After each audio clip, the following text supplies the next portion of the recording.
Yes, I, a special one from the CEO, stand coming with the spoon. And your boy, Friday the Southern Band, charges on the beat. On the spoon to get your information. On the spoon to be part of our discussion. Spoon, spoon, spoon television. Spoon, spoon, spoon radio station. Spoon gonna tell you what is happening in Liberia. Spoon gonna tell you what is happening in Monrovia. Spoon gonna tell you what is happening in Africa.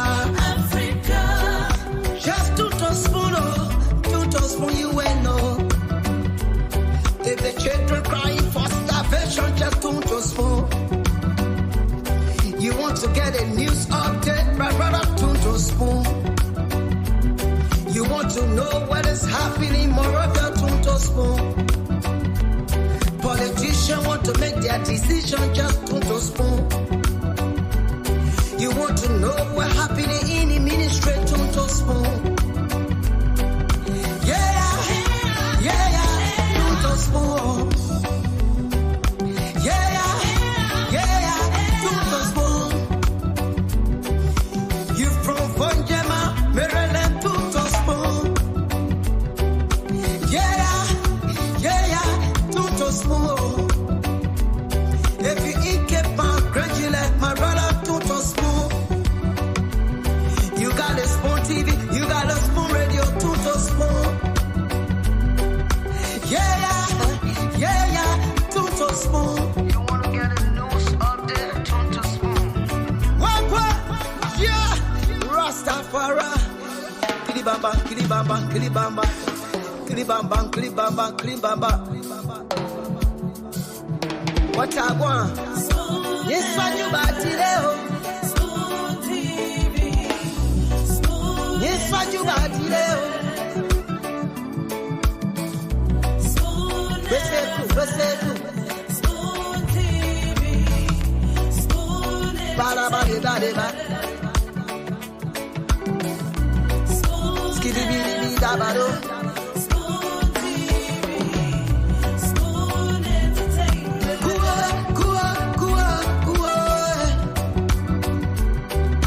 Bese kuwa, kudileo. Kuwa, kudileo. On the spoon to get Yes, your information.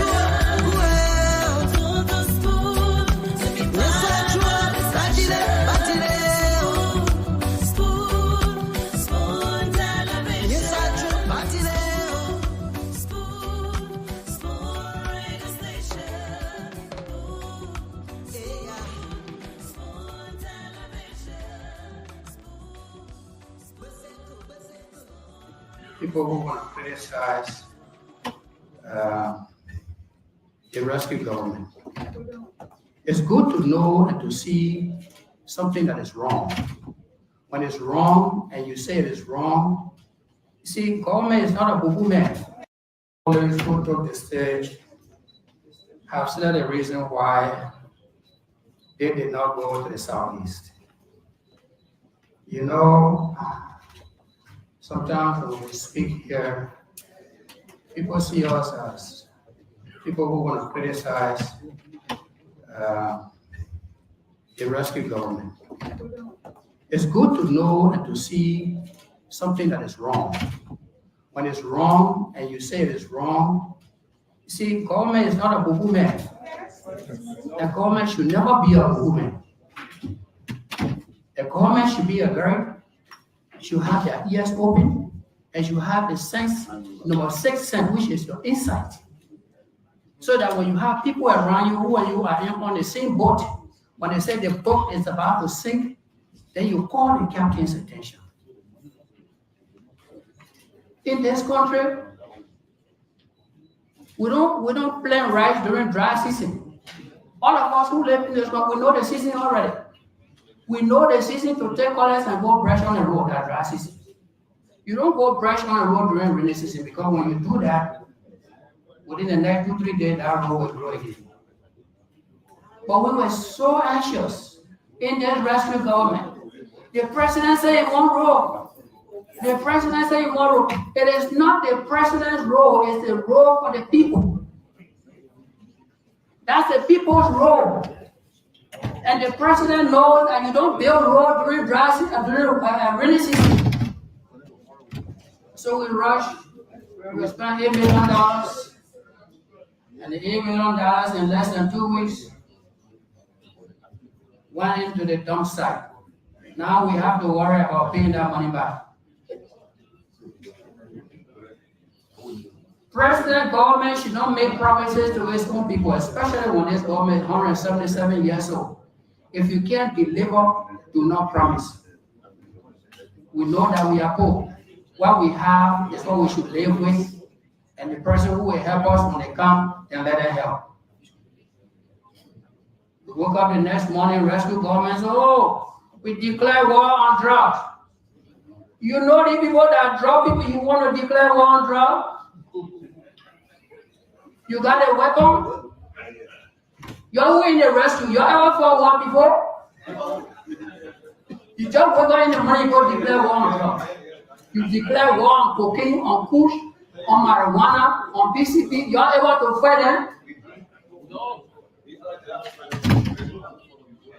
Yeah, we are. We lost the war already. We must admit that we have lost the war. It's been 9 months already. We declared that war as of February. It's 9 months now. You know, when your child is going to school and you in the 6th period and when the child will go for final exam, when you see the report card, you know he will fail, right? You know that child will fail. We already failed. We even left 3 months, but we failed the drug war. We lost it. But we still have another opportunity. We got 5 more years to go to rearm and get back to the front line. Kush, marijuana, crack, cocaine, PCP, heroin. Well, I was a therapist. I was a therapist in the United States for 20 years. So I know all of those drugs.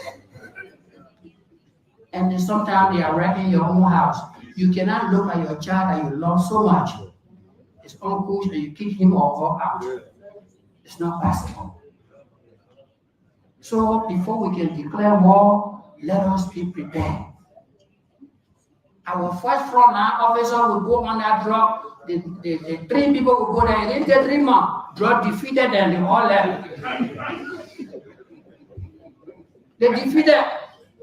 We look around, we call the other man, we say, all right, let the other deputy go there. He went there after 2 weeks, he resigned.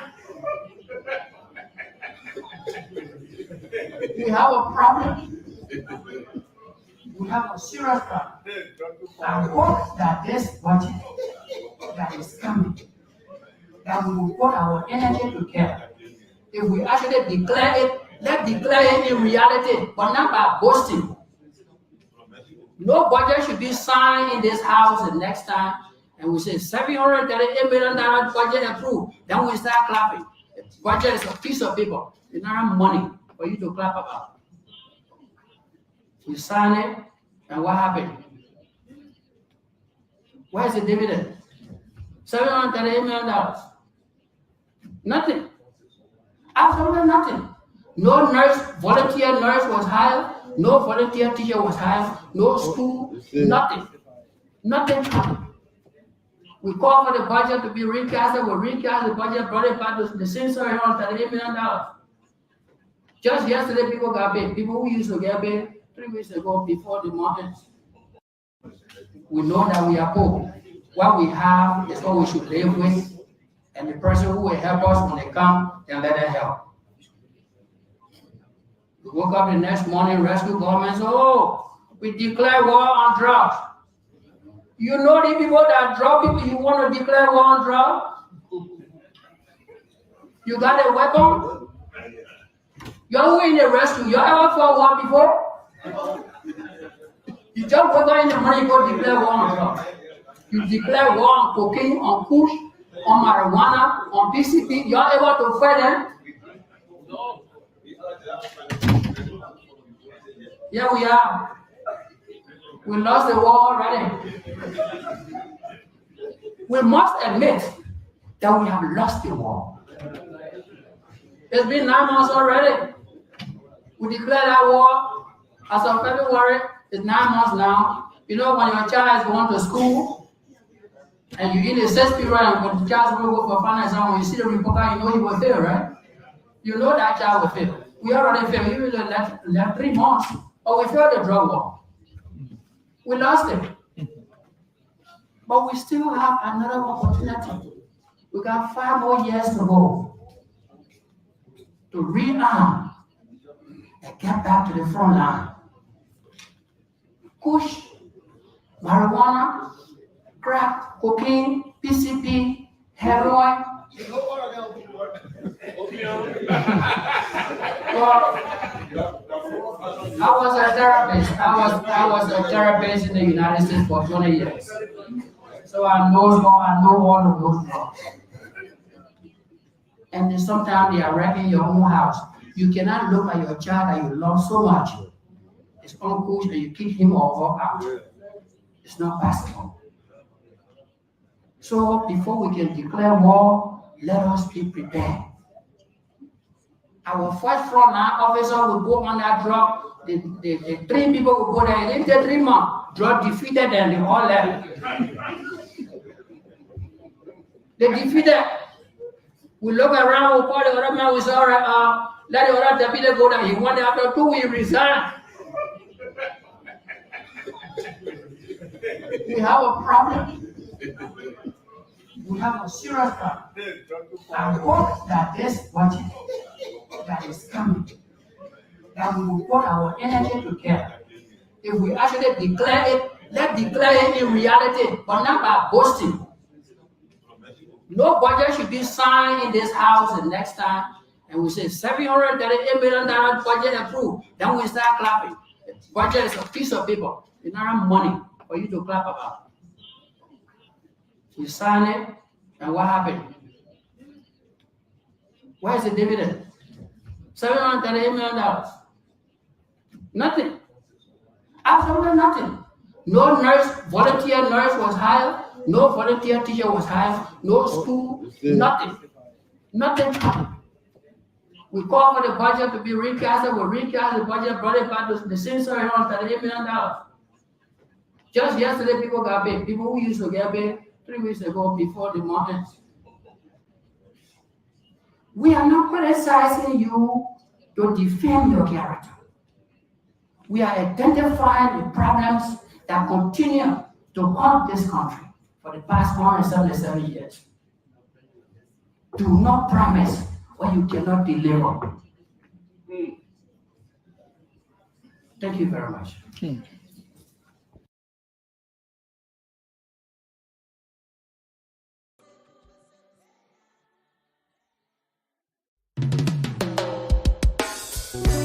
Yes, I, a special one from the CEOs, Dan coming with the spoon, and your boy, Friday the South. Okay, folks, we'd like to say welcome. Thanks for joining us again. This is the late night show, the late night politics on Spoon. I want to welcome everyone tonight. Thanks to the many of you joining us from across Radio Lane on Spoon FM 107.5, Fabric Radio 101.1. Thanks to all of you joining us across the internet as well on Spoon TV on Facebook, Fabric TV, Super TV, on the YouTube, Spoon Talk Live. We appreciate everyone for joining us tonight. My name is Nelson Colette. The Late Night Show is where we talk Liberia. We bring you the updates, provide you some analysis around those different issues happening in the country. We bring you up to speed with the unfoldings, the different activities that you sometimes get to miss out on in the course of the day. And we bring you objective analysis on those different issues here every night. And so I'd like to say welcome. It's good to be here tonight. Please share the program. especially for our folks joining us across the internet. Let's have a great conversation tonight. A lot is happening in the country, too many things to talk about. We're going to bring you the updates here tonight. But before doing that, I want to go to the comment section and recognize a few of you who have already joined us here tonight. I see Moses Momolu is here. D, the game changer, 100% has joined us. Um, Jethan G. Yoko. I see Marcus Jasper is here tonight. Angeline Smith. Uh, Vasayan Donzo. James Varney has joined us tonight. Eric McGill, thanks for joining us. Tommy Junior. Everyone. Fatoman. Kuruma Fatoman. I see John Oberly is here tonight as well. Emmanuel Takbajwa has joined us. Please share the program as you come on tonight. I see Nathaniel K. Hill is here. Thanks for joining us. Nush has joined us tonight. Saliot Vincent is here as well. And I want to welcome everyone to the show. Let's hope we can have a great conversation tonight. There's so much happening across Liberia, and it's just important that we highlight those issues, have a conversation around how we can get our country on path, moving so strong. And so, welcome to everyone tonight. There's a whole lot happening across Liberia, and most of you are aware that the um, the Liberian Senate officially, opened. The Senate reconvened today for the third segment of the first session. And coming back from the break, the Senate or senators have been elaborating on the different issues confronting several parts of the country, since in fact they are representatives of those different counties and two senators each from those counties. And so, yes, different issues are being raised at the level of the Senate. While retirement is up for about 52 Senate staffers from the central administration, um, the Senate is confirming that they've so far confirmed about 950 nominees from the executive. Not just that, the folks are usually having a conversation around the road condition in the country. A lot of the senators who came from their break spoke of the issue that has to do with bad road connectivity, the deplorable corridors across our country. And so many of the lawmakers are concerned about this. Senator Nimeni Batikwa is suggesting that the government should credit some 3 billion to at least be able to construct the different road corridors across the country so that the economy will boom, because he thinks in the absence of that, it's going to be difficult for the country to see progress, whether in terms of agriculture or economic, restoration of the country or whatever. It's going to be difficult in the absence of road connectivity. Why, from the clip we played earlier, Senator Yaya Nimley is saying that the government has failed when it comes to road connectivity. The rescue has failed to rescue the country from bad road condition and the proliferation of narcotic drugs in the country. He thinks the government has failed in a very short time, and there's a need for the government to re-strategize, rearrange, and take on the fight against drugs seriously. And yes, today the LNP had a press conference uh, providing some clarity surrounding information about some officers of the Liberia National Police being involved with the situation that led to the manhandling of a foreign national in the country, and one officer has been dismissed so far, and there's an ongoing investigation into the situation. And then on the flip side, you have several other issues across the country. You want to talk about uh, the travels, the recent travels of the president. There has been a conversation, there has been debates, there has been a situation where Liberians have been expressing different views on the president's travels. Some people think that um, it's not prudent or it's too early for the president to have so many travels like what we've seen in recent time. While Liberians are divided on this, House Speaker Councillor J. Fonatikova thinks that the president is doing just the right thing. He has disagreed with people who are frowning on the president's decision to have multiple travels at the early stage of the administration. And his argument is that in order for any president, especially of a country like Liberia, to succeed, they will have to make multiple travels at the early stage of the government to build relationships, to reawaken some bilateral conversations that maybe has been asleep. And to ensure that the government succeeds, the president will have to make multiple travels.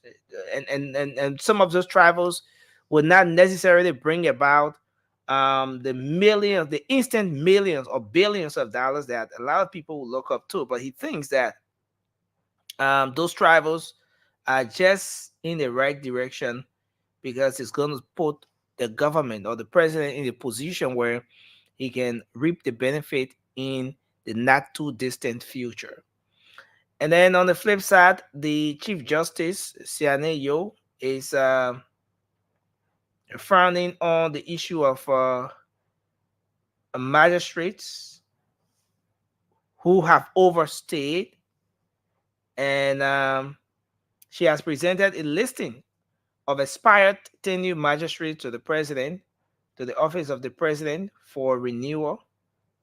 And she thinks that this is something that should not be happening. She's accusing most of the stipendiary and associate magistrates of illegally occupying their positions. So she wants the president to renew, the their stay at those different magisterial courts across the country, or take a decision. So she has submitted a listing. She thinks that the occupying of the magisterial courts across the country, especially when those folks' tenures have expired, contravenes Section 7.1 of the new judicial law that speaks of the function of stipendiary magistrates and their 4 year occupancy. And so she wants the president to take action or to make a decision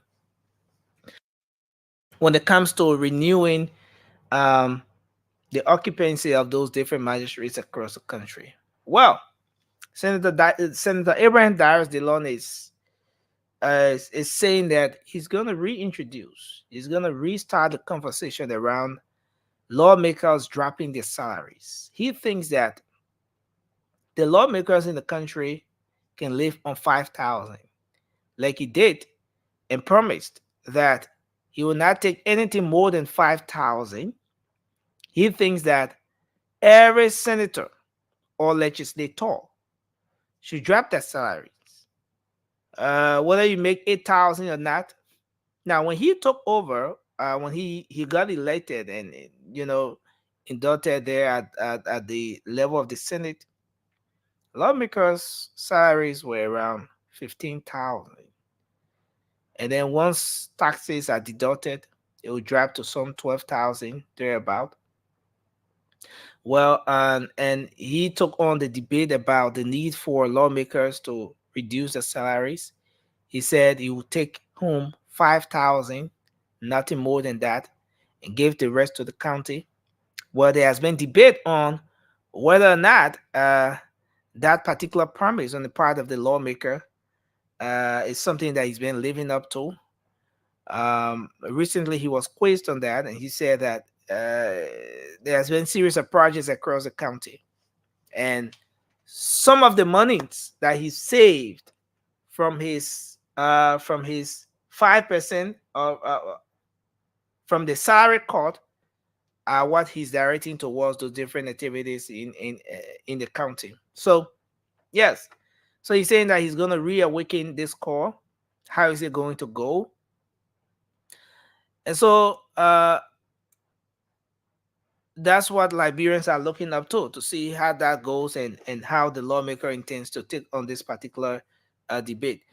But again, with a whole lot happening across the country, let me bring the rest of the team on. Let's start the show. Let's have a great conversation tonight. Liberia is all we have, and so let's talk Liberia tonight, and let's have the different conversations on the happenings across the country coming through tonight. And again, I'd like to welcome everyone to the show. If you haven't shared the program, kindly go to your Facebook, you know, go to your different WhatsApp group chats and just share the show. Let's have a great conversation tonight. Let me bring Bila Swari on. Bila, thanks for joining us tonight. It's good to have you on the show. I'm glad that we're back again to discuss Liberia. And quickly, somebody asked me, You are sounding a little bit far away. I don't know if is am the I good? positioning of your gadget. Okay, yeah, maybe. Yeah. Yeah, Am go I ahead. good? Thank you. And I'm glad that we're back to discuss Mama Liberia. And thank you for the great job. Thanks to all those who've been concerned while we were off yesterday due to some issues beyond our control. But it's a good thing to be back. But in a joke, nesting, somebody asked me, why is it always you coming on the show smiling and you like in that mood of being happy?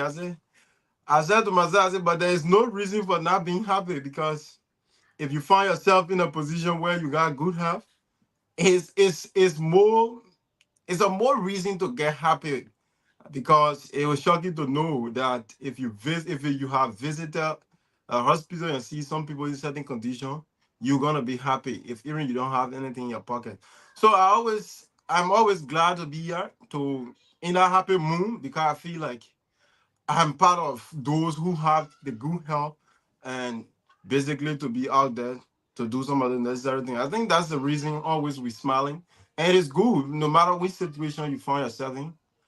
It's good that you keep that smile. I just thought to come on the show that way. But thank you for a good job and having me here tonight, brother. Yes, definitely. You're right. Yeah. Sorry, the best you can always do is to be grateful for the little things that are available to you, Sure. regardless of the different maybe challenges you may have.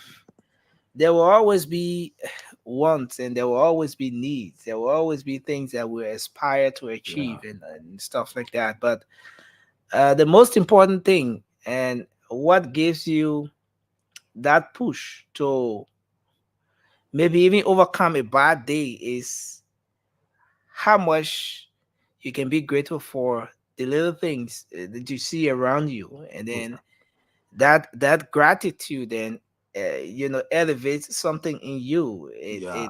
It gets you, it gets you high spirited to keep moving on for the things, because trust me, if you are so down um and and get yourself depressed on the things you hope to achieve, sometimes you don't get to achieve it because you need a certain level of energy to keep Yeah. you moving, active and going towards that which you want to achieve. So if you lose it only because you're so stressed on what is yet to come, sometimes you end up losing everything. Yeah. So that's why it is. But it's a great thing that we're here again tonight, Swari, and I'm glad that we can have the show started like this. Yes. So first thing is, let's share the program as we come on tonight, and then we can move on with the rest of the conversation. Let me just hear from you, Bila. Since we are just here, Yeah. let's hear your opening. What's on your mind? Just anything you want to take your 1 minute for, and Thank then we you. can move on to the rest of the conversation. A whole lot to talk about here tonight. Thank you so much, Nelson, once more. And let me begin the conversation always by saying good evening to each and everyone out there by the means of radio, YouTube, and Facebook. Like you said, share the conversation so we can have it together. And let me appreciate all those who've been in the comment section, who've been contributing towards the conversation by whatsoever mean, by always taking your time to be on the conversation. Basically, what is on my mind is the issue about young people. Nothing. We have always come to this school to talk about how our country should make progress. And we identify all of the problems. And I thought to sit back and think about what are we doing as generation? Because if you read a report 2022 basically that was done by the USAID, they basically identified the roles of young people. And that report was under the terms of empowerment of young people analysis on Liberia specifically. It identified a few things. Basically, when you look at that report, it points out the issue about mispriority. People find themselves in a field of career that doesn't match them, that they didn't actually build any foundation for. So at the end of the day, you see people being misprioritized. We are misprioritizing things that they should not. You see people being misplaced in society. So the end result will not get the kind of a productivity we are to get in our society, whether from government, whether from the private sector, whatsoever we find ourselves. As one who wanted to be an administrator, one who wanted to be an economist, somebody who wanted to be a medical doctor, right? There are people being misplaced in our society. And basically what brings about that is there are too many average of politics. There are ones you will see out there, they have passion to do certain things. But he feel within himself, if I'm not suggested to a politician, or if I do not carry myself to a politician at a certain level, I won't achieve it. So at the end of the day, you got people doing most things that doesn't speak well for them because you cannot wanting to be a professional, then you want to mix it with politics at a certain extent. Definitely, you don't want to achieve that. So basically, when that report talk about missed priority and people not wanting to, young people not wanting to identify where they good are, that brings them back to understanding that we have a problem as a generation. And before we get there, the young people, because the young people are 70% of our population. If we cannot identify these problems from down the line, we are yet to get there as a country. So I just thought to say that from my opening. Nelson. Well, thank you. Thank you, Bila. Thanks a lot for that opening.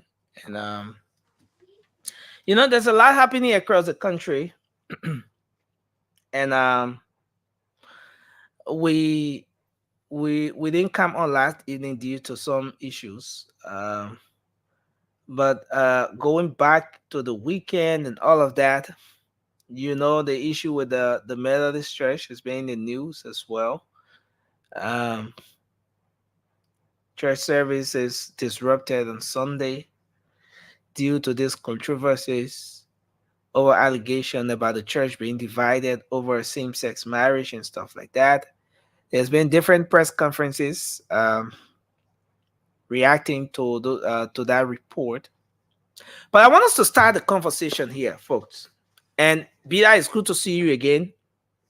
It's good to see everyone. Tommy Jr., Lee Cannon, Tony Swa, Tape Toby. It's good to see everyone. Lovette Bondo, kindly share the program, folks. Now, there's a whole lot happening in the country. Bida. And I'd like us to start the conversation with this particular clip. I'm going to play just a portion of it. The senator of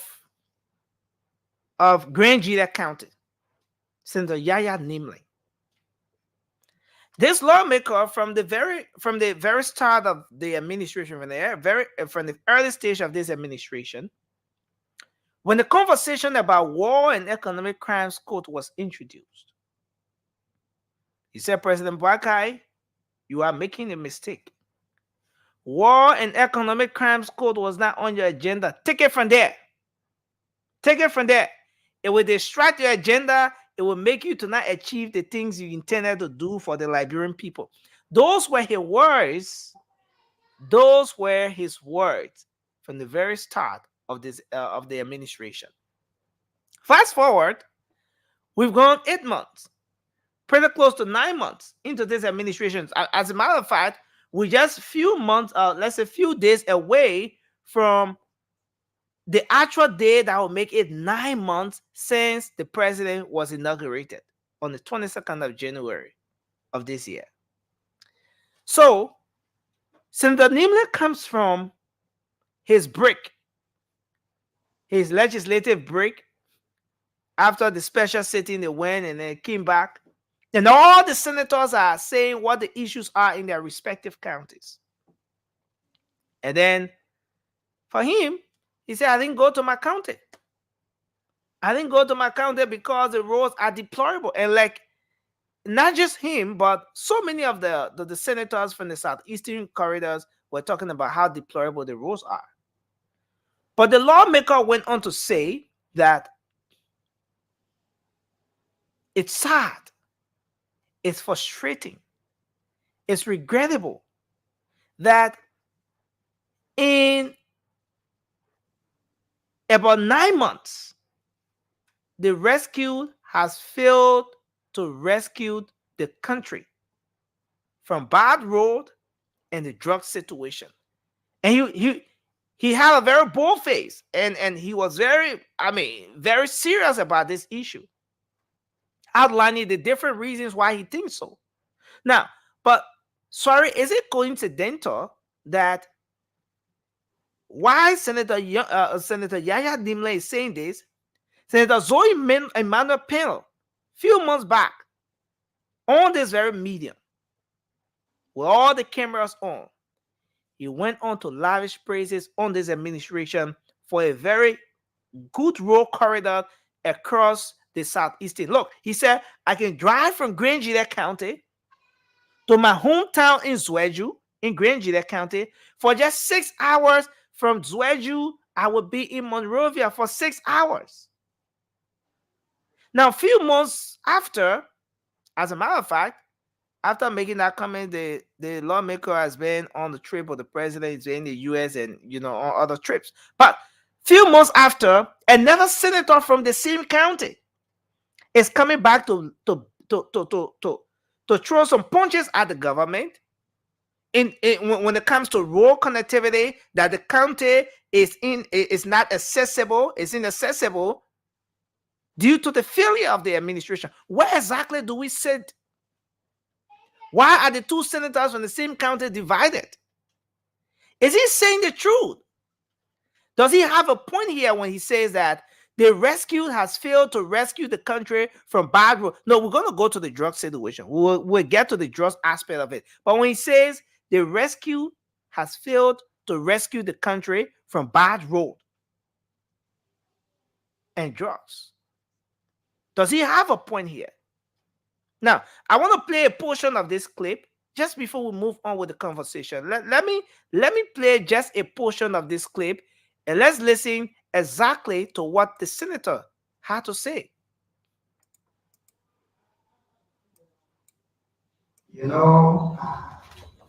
Sometimes when we speak here, people see us as people who want to criticize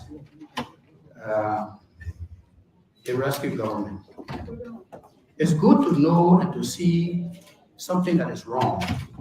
When it's wrong and you say it is wrong, you see, government is not a boo-boo man. The government should never be a boo-boo man. The government should be should have their ears open, and should have the sense, number 6 sense, which is your insight.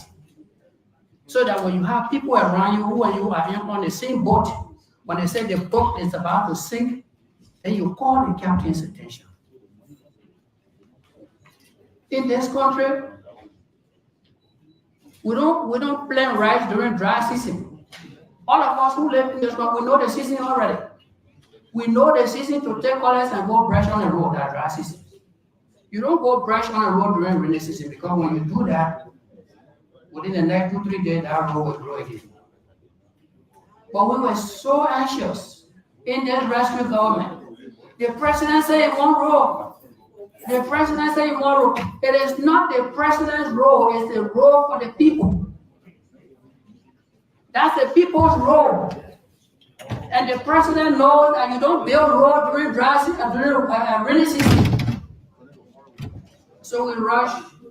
We spent $8 million. And the $8 million in less than 2 weeks went into the dump site. Now we have to worry about paying that money back. President government should not make promises to its own people, especially when this government is 177 years old. If you can't deliver, do not promise. We know that we are poor. What we have is what we should live with, and the person who will help us when they come, then let them help. We woke up the next morning, rescue government, oh, we declare war on drugs. Okay, so we're going to get to that other aspect, but let's deal with the road situation there. Be that one senator a few months ago said the roads are good. The next senator is coming back to say it was a lie. In fact, he's saying that the 8 million was thrown in the garbage. It could have been used to do something else. I mean, let's hear your take on this issue, Swari, and then. Look, the senator have some points, but I disagree with the senator to have bring an analysis that talk about dry season to plain rain season, and that doesn't in any way, in my mind, doesn't make sense in this situation. Because if you are telling us that it doesn't make sense or it is not the right time to face the road in dry season, and looking at the rural sectors of our area, whether dry season or rain season, it is bad. I don't know why argument does the senator has. But basically, here's the thing. I know these kind of statements sometimes come with some political motive, or how it is presented. No one knows what the senator wants to achieve. But these senators have the oversight responsibility as a senator to call upon the public works minister to know what are some of the basic interventions that they are doing on those roads. Because when we listen to the public works minister, he talk about the issue about intervention within the said to be 22 million in 2 years that they will be doing on the Vera road. So for me, my concern is what are some of the basic interventions that they are carrying on in relation to our people having some relief in terms of carb not being stocked in the mosques, right? So the time Senator Zopen who gave his revelation in relation to the road being good, that was drastic, and the government was doing well in terms of making the road, the Vera road pliable. Everybody can attest to it. We even had a general who gave his part of the story. That basically what the senator said is true, right? But now our concern is what are the government doing? What are some of the basis intervention in terms of solution that our people will get within? Because everyone will agree with us here now, with anybody who knows that Liberia, especially in the rural sector, it is not the time to get the kind of a road that you are to get. But the government need to work out in relation to looking at what our people can get, what are some of the relief our people can get in these kind of a circumstances. It could be temporary, but let our people get the kind of a road that they are to get. For the senator, everyone has their agenda. What I think the senator could do is But postpone a communication. do you agree? Do you agree with the senator on this point? Do you agree with him that the 8 million was a waste? No, That the the 8 8 million. million was like thrown in the garbage, in the dustbin. Do you agree with him on that aspect? No, I didn't agree with with the Okay, senator on so that. then let me ask you this And question. Do you think, given everything we've seen now, I mean everything that's happening around us, do you think, Soiree, that the 8 million brought about the kind of transformation that was anticipated by a lot of folks with respect to road connectivity across the country? next thing on the issue of road, the 8 million was just a drop in the bucket. And the 8 million was done in a time of intervention. So for somebody to say Okay. the 8 million was Okay. So waste, I yes, don't it drop was it. done. It was done in the spirit of intervention. Yeah, So in a sorry, time. sorry, Yeah, sorry, sorry, yeah. sorry. Was this intervention worth it? Oh yeah, within the time frame, the intervention was very worth it for our people, and people gave testimony to what was happening. It wasn't even. It was not a measuring or something that was said to just be say in the mouth. There were action taken for the 8 million on the very basic rule. But there are budgets set for, like I said in my presentation, there are budgets set for intervention. What are some of the basic things the Minister of Public Sorry. Let's try something here. Yeah, Let's try to get something straight. You said mm, that the senator has a point, but yeah, you don't agree with him entirely when it comes to the issue with the roads. exactly. You think that he has an agenda and he's presenting something else.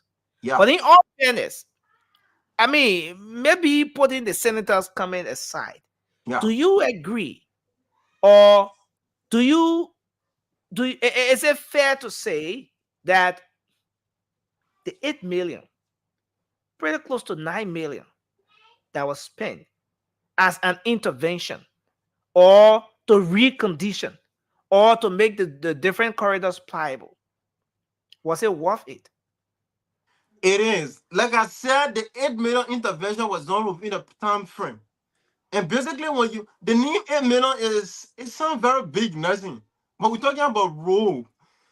To construct or to recondition a road, like you said, like the Ministry of Public Works was doing, it's not a small tax. And we have to know that that 8 million was not only spent on the Grand Gila Road. There are other roads that you and them second attest to that there were intervention on those various roads. So, like I said, the 8 million intervention was for a time frame. So for somebody to say it was a waste in the bucket, I don't get it. But the Ministry of Public Works told us, the public, that they're gonna be doing continuous intervention on those various rules. What is the basic thing the Ministry of Information, the Ministry of Public Works doing?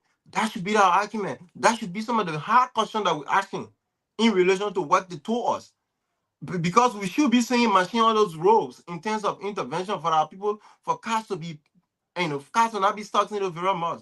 You can agree with me. It is not a time to construct any good road in this rainy season, but let our people get relieved, right? I would agree with the senator when you talk about how people got relief, and not saying the 8 million was a waste. I would not agree with the argument because the 8 million, what the 8 million was budgeted for, it was done appropriately, and our people saw Okay, the, okay. the So benefit so of it. so so so let's do this. Let's do Yeah, this. The last time Senator Zoe Manapino from the same county spoke on yeah, this issue, he praised the government. yeah. He appreciated the government. He went on to appreciate the public works minister and his deputies. He says they're doing very well, and in fact, the rules are pliable. Okay, so if we're going back to the whole intervention thing and how long the intervention served us for, so let's make it 3 months. Let's give it 3 months. Let's say the intervention made our road pliable for about 3 months. And then thereafter, we started to encounter the problems, the issues now that we have. Sorry, again, was it worth it? Did we have to spend the 8 million to make the roads pliable for 3 months? And then after that, we go back to where we were? Or could we have waited for the appropriate time and then get that 8 million, something added to it, substantial enough that can help to make the roads more durable, not So just pliable. so Leslie, here's the thing. I don't get the argument or the word appropriate time. And Mhm. when you talk about the issue of every intervention in a road, it is a benefit to the economy. It brings a lot of growth to our economy. So for somebody to say you should wait until recession reach before you start to recondition a road, I don't get it. Like I said, that 8 million was for a time frame.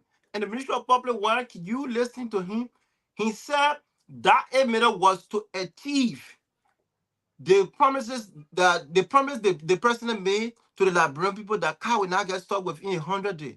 And basically, it was not only a measure thing. People get testimony to that 8 million projects that were going in various countries.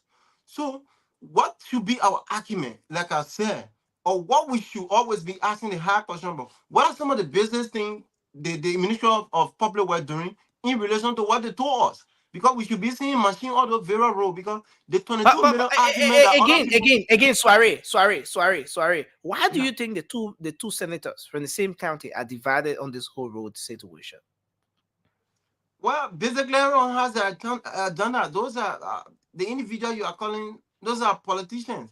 Who knows? I don't want to speak. I don't want to preempt what the current senator. I know he should be the junior or senior senator. What is the agenda? Because once upon a time, there is the same senator who are telling us for the war control should be taken from the agenda of the rescue, that which could undermine the agenda in relation to rule of law. So nobody know his agenda. But I think it is. I don't want for somebody to backlashing because he's saying the roads are not good because we're saying those things. I think it's a good thing for him to raise the concern, but appropriated to in my mind, let them. He has the opportunity or the power as a senator to give to read a communication on the floor to call the public works minister to ask the hard questions. Why is it we're not seeing intervention on this road? Because you told us that the 22 million, it is budgeted for two years intervention on those burial road before we get the kind of a paved road that we have to get. Why is it we're not seeing this thing? Ask the business hard question. But not that we getting a story, oh, when we criticize, nobody saying you should not criticize the government, but do your work as a senator. You're not just an ordinary person in our bureau. Call the public works minister, you have that power. Call him, summon him, and ask him the hard question. Why is it we're not seeing the business work that we have to see on the Vera Road? That you said the 22 million were going for, because the 22 million argument was people just said it was done within, it was something that was spent within the 90 days. No. Only 8 million was spent. That clarification was made, but the 22 million is for the 2 years. Now, what are some of the business work the Ministry of Public Works is doing in relation to our people getting the road they have to get? That way we should be asking the hard question. And we these are conversations that we need to be asking now. Why is it they're not carrying on this era intervention? Because you can agree with me, and anybody watching this podcast, you will agree that there are deplorable war in Liberia. Cars been stopped, people not moving. And that undermines the IRS agenda in relation to rule. If the president is serious about the issue of a rule, I think there should be more robust intervention, more robust implementation in these times of our people having the kind of a road. Because, like, bro, you cannot erase the fact rainy season is a terrible time for our people experiencing the issue of a bad road. So we have to get the public works minister telling us what are some of the whole on the intervention that he talked about. Is the 22 million not available? Was it just a measure rate talk? Was it a normal way for giving the people relief? Okay, they 22 million issue. Let's close it this way and tell the people that we're going to be making these intervention on the Vera road. Or what is the problem that you not carry on the basis in intervention?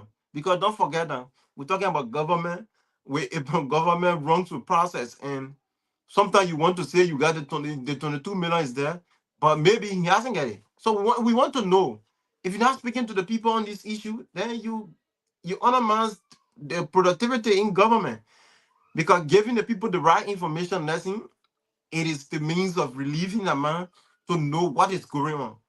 But car has been stuck all around the place. And that's disappointing.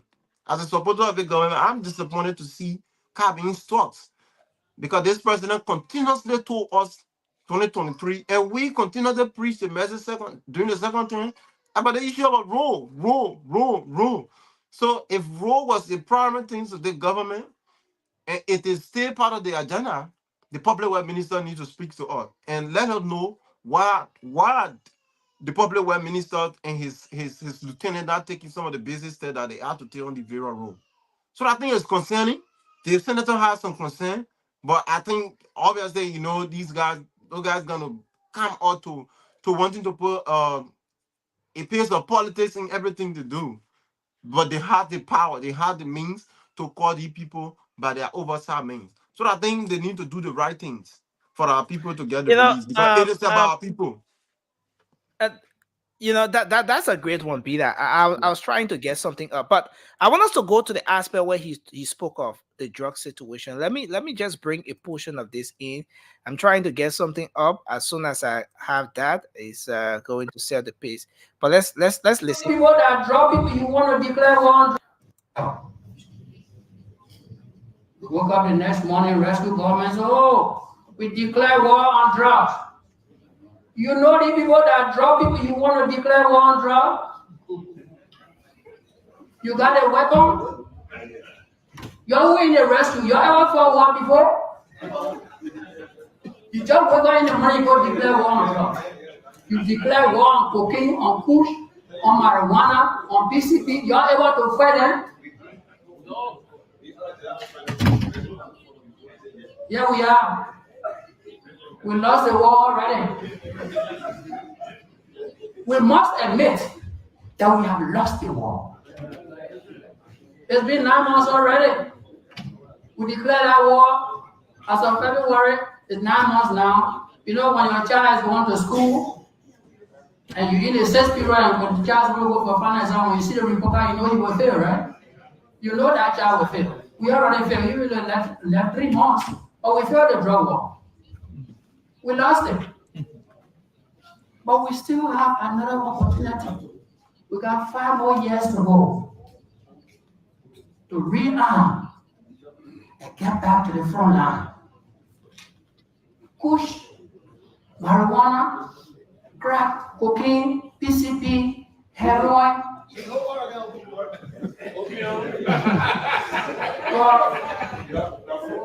I was a therapist. I was a therapist in the United States for 20 years. So I know all of those drugs. And then sometimes they are wrecking your own house. You cannot look at your child that you love so much. It's uncle and you kick him or her out. It's not possible. So before we can declare war, let us be prepared. Our first frontline officer will go on that drug. The 3 people will go there. It didn't take 3 months. Drug defeated them. They all left. They defeated.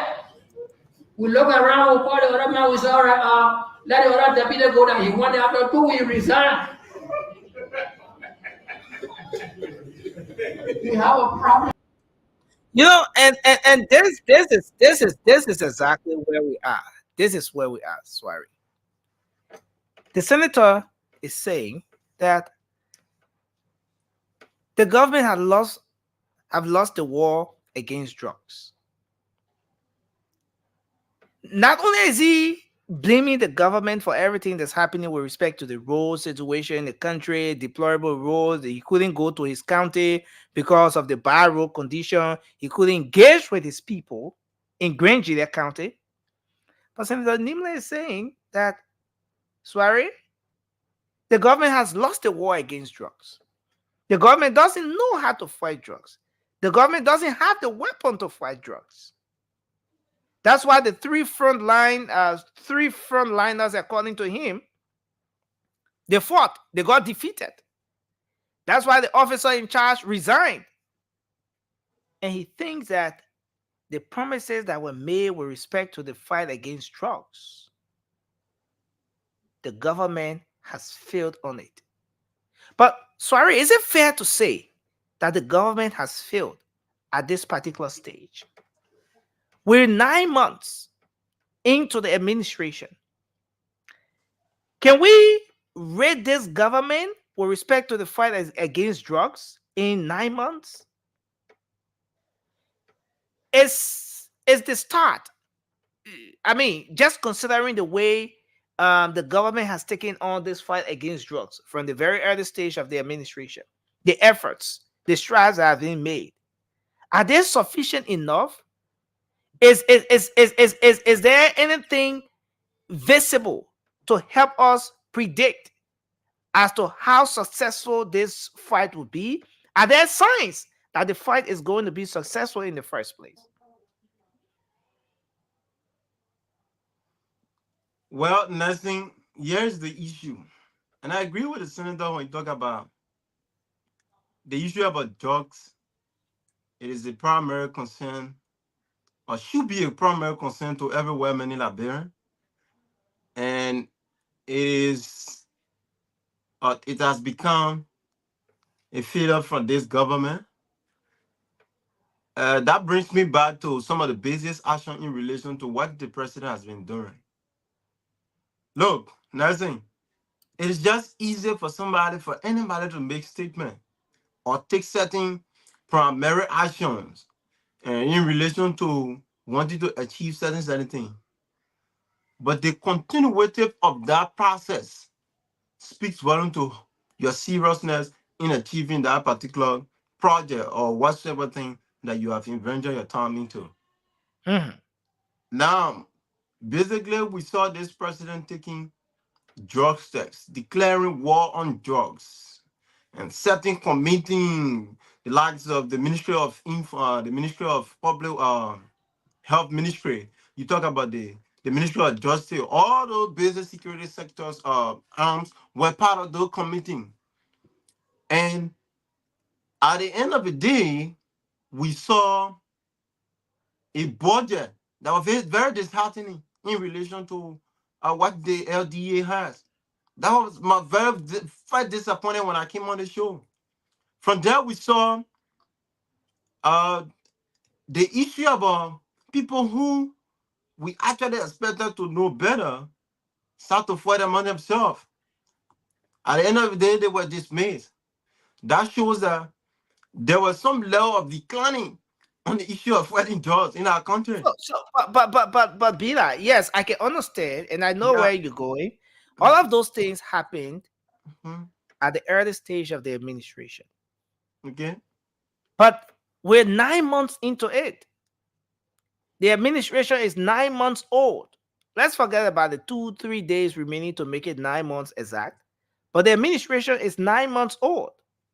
Peter, is it fair to say that the government has failed in the fight against drugs? I don't want to say few, but I want to say they are failing.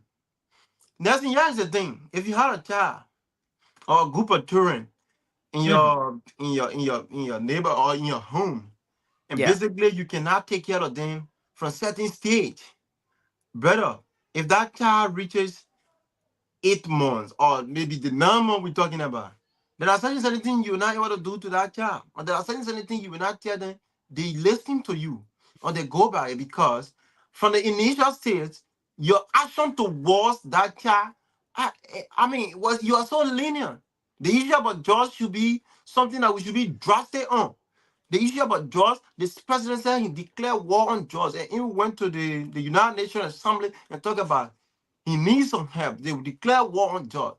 But basically, when you reflect on back to the budget of the LDA, it shows us that we're not serious about drugs. We talk about the issue about agriculture with Kenya again. We latch on this president.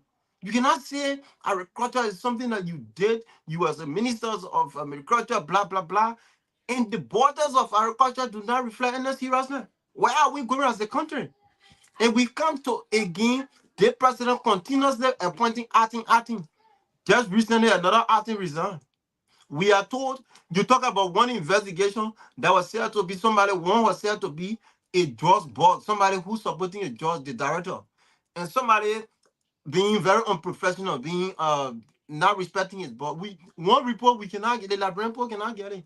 To have the kind of a productivity and progressive government, we should show transparency, we should see the issue about accountability. Because in administration, you want to look at transparency and accountability to get productivity. If we are not seeing any government, where are we as a people? This government is not serious in relation to fighting drugs. We hearing that the president appointed somebody again as acting, right? In that position. We're talking about serious crisis here. People are dying from this issue about drugs. People are in various areas. You can attach to the fact, or you can take a microphone to various ghetto now. You're gonna see the reincarnation of what we used to see before.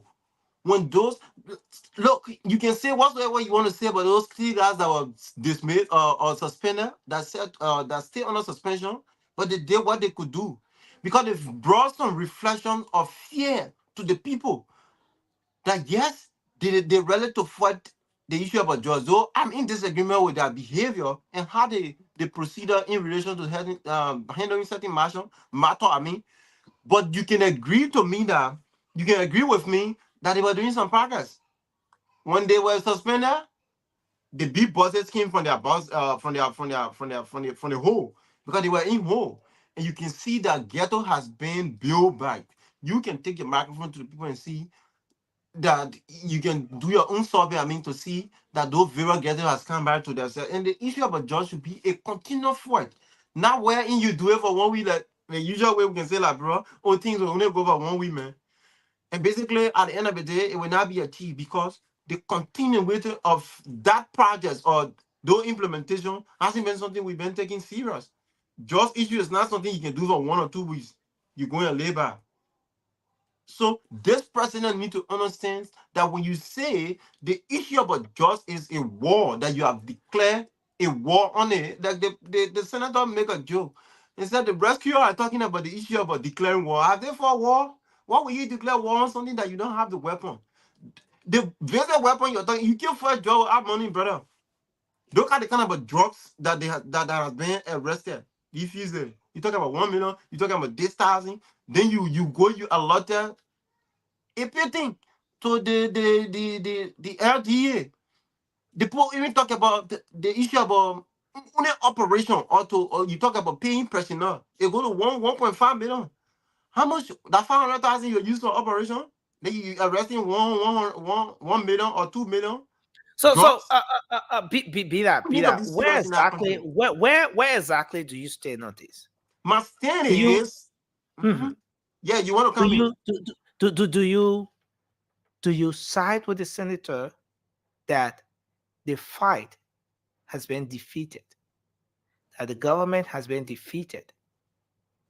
Or are you disagreeing with him, but at the same time thinking that the government could have done better in terms of what is being allotted to the DEA to ensure that the fight against drugs is successful? I slightly agree with the senator on some of his points. Okay, you slightly agree with him. With the senator Uh, on some of his points, and he makes a lot mhm. of logical point in terms of how we should fight drugs. When you talk about weapon, I think people mind went on different things, but you cannot fight drugs like I was saying without money. You cannot fight drugs without the necessary thing. You look at the But LDA man again, comes in from maybe Libya. you want to take Today into that you don't even want to consideration, respect him. you want to take into consideration the different areas of priorities. You Come on, know, we'll come the to the priority. the the the little budget. I mean, an entire country. A country of 177 years old has a budget of 738.8 million. A country of 177 years old has a budget that is just a little over half a million, let's say half a billion, not even up to 1 billion. And you want to take into consideration the different sectors. Okay, so maybe out of that amount, you want to say, okay, so since drugs is very serious, I mean, a lot of young people are falling prey to this thing.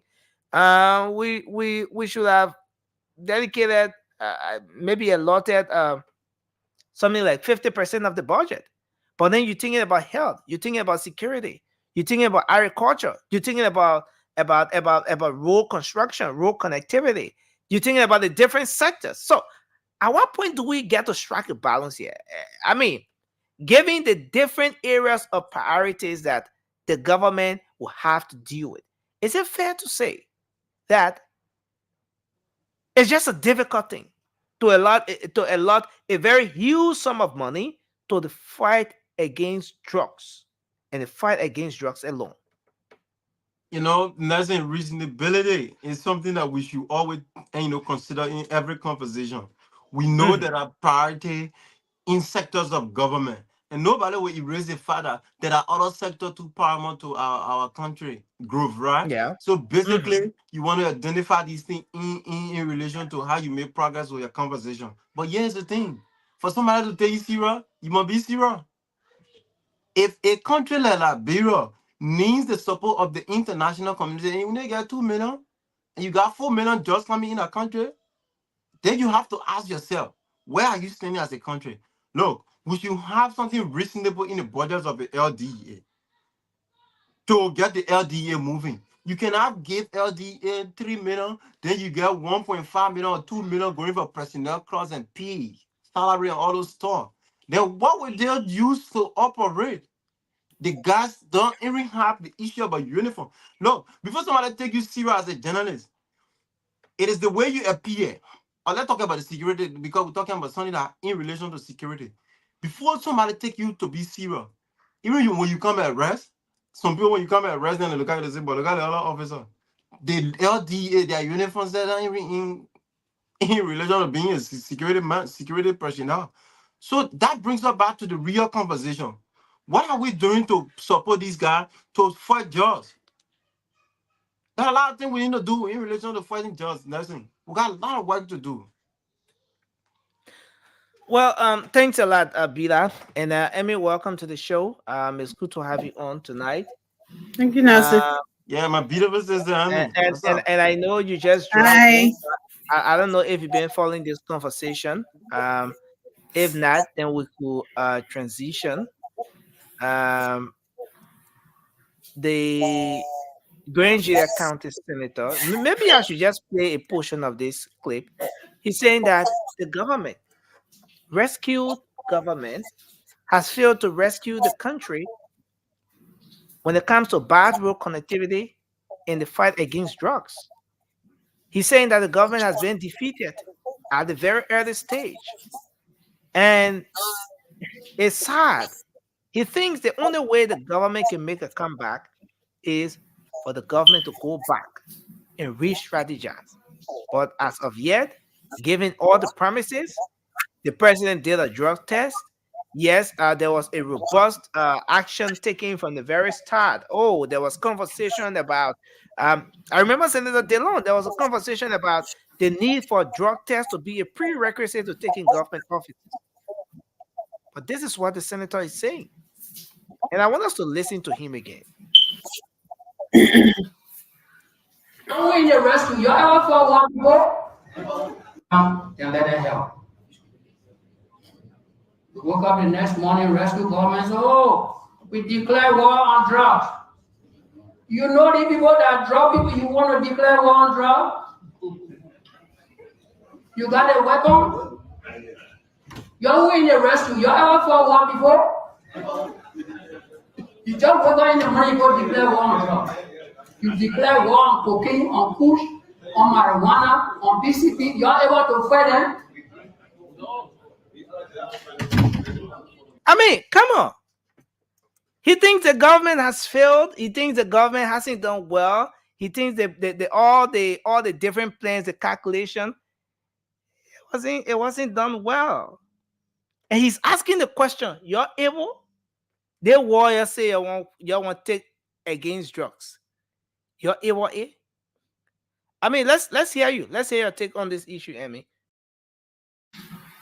So thank you, Nelson, and thank you, Beta, and thank you, everyone, our listener, wherever you're watching us from and listening to us from. Nelson, I can understand his frustration, right, about the whole drug thing. We all are frustrated um, for what's going on in the country about the whole drug issue. I don't even know say if they had any leadership in place. Um, they started like he said nicely, and at a certain point, everything just started coming down the wire because I don't know power or whatever or corruption and everything. But I wouldn't say I don't agree with him that when he said that, oh, um, you don't have the weapon to fight drugs, so you shouldn't declare war on drugs. I don't understand that. It doesn't make any sense. You can declare war on something. Yeah, we may not have the weapon, which being the resources to do that, what is needed to get this thing under control. But it is, I Mhm. mean, I thought it was important to do that for people to know how serious it is. The country is challenged with resources and stuff. Like every time people bashing, oh, you didn't allocate a lot, necessary refund for this other entity, the other department, the other ministry and stuff like that, like agriculture. Like I hear it all the time. And like you said, I like what you were just asking me that. Do you think would the government have the right enough budget or enough amount to, like let's say for example, give 50% of the budget to drug, and then what happened to the other ministries and stuff? So that is the problem. But my thing is, are they going out? Like the attention being put on agriculture and all of that. Those are good things, right? But are they doing the same for drugs as well? Because Liberia, one cannot do this. We need help. We need help, and we need the people in leadership to really have the political will to do these to fight this thing. It's not something, even in the United States here, it's not something easy to fight. You really have to get that corrupt mind out of the way, and people who really love and care about the country, who really wants to see this thing gone. Those are and how do we know that? Obviously, we are not God, right? To go in people's hearts to know I'm putting this guy there. Do you really love the country? Do you really want to see this? It just have to be, I guess try and error to see. I Mhm. put you there and see what happened. But yeah, that's what we really need. I think one of the biggest weapon is that the leadership in place to really have the full love for Liberia and really want to see these kids that in the street, even adults, for sure they go sniff it one time and they get hooked on it. You really have to really care and want to see your country free of this stuff to really do well in that area. I think that's the biggest weapon that we need in that place. And I mean, I understand there's some frustration on that, but I don't think they have failed. It's a rocky road. They're doing a very bad job right now, but I would not say they failed already. No, Okay, they've not failed. Have they succeeded in doing that? no, they have not. I just told you they are doing a very bad job So, right now. but if, They are if they not haven't doing good. failed and they haven't succeeded, then where are we, Emmy? They, Where they, they, exactly? Where exactly do you stand with this? Are you standing next to the senator, or are you standing far away from him, or are you deciding where to stand? Because I'm this is not. the thing, Emmy. Why this conversation is going on? There are Oops. young people right now sleeping in the graveyard. They're Uh-huh. sleeping to where uh the dead people supposed to be sleeping. That's where living Mhm. people are sleeping right now. There are so Mhm. many families that are disconnected from their kids, their sons, their daughters because of this issue. Absolutely. And so the senator is saying that look, the government has failed. But this is what I'm saying. The senator, I don't know what his game plan is, or I don't know what his motive, or I don't know what kind of politics he's trying to play. See, that's the thing with our country, right? People don't know when to play politics. Where everybody's supposed to come together and be Liberian, Liberians, people want to choose side. Oh, because I'm on the other side, so I can be honest about stuff. And that's another bad, you know, something too that we have in the country. I don't know what his motive. I don't know why he's saying what he's saying, but I would not say. I've already told you, Nelson, that they have failed. This thing can be. They can turn this thing around. I strongly believe that, and I told you That's my opinion. I could be wrong, but I think the biggest weapon, the weapon he talking about, that's what I'm telling you. The leadership should have that mindset, that really that strong will to want to do this and do the right and not going like all the allegations that we heard. Oh, they go to the drug dealer and tell them, oh, don't do that one here, and then they take money from them. And when the other person going raid, they already, all that thing that we have going on, and people taking money and doing it and not doing it and thinking about their own pockets. it's not gonna help us if that's what if you put someone in that place like that. You would not do it. It has to be someone with the strong will and love for Liberia, and like you said, Thank those kids in the street and sleeping in a graveyard and places like that to want to get them out of there. It has to be that person. And how do we know? As like I said, we are not soothsayers. it's a We difficult don't, part. But yeah. yeah, so I want us to transition a bit. Um, with a whole lot happening, the Montreal County Senator, Senator DeLone, he's saying that a senator can live with 5,000. He took the bold step so many years ago, and with just 5,000, he's been able to sustain himself.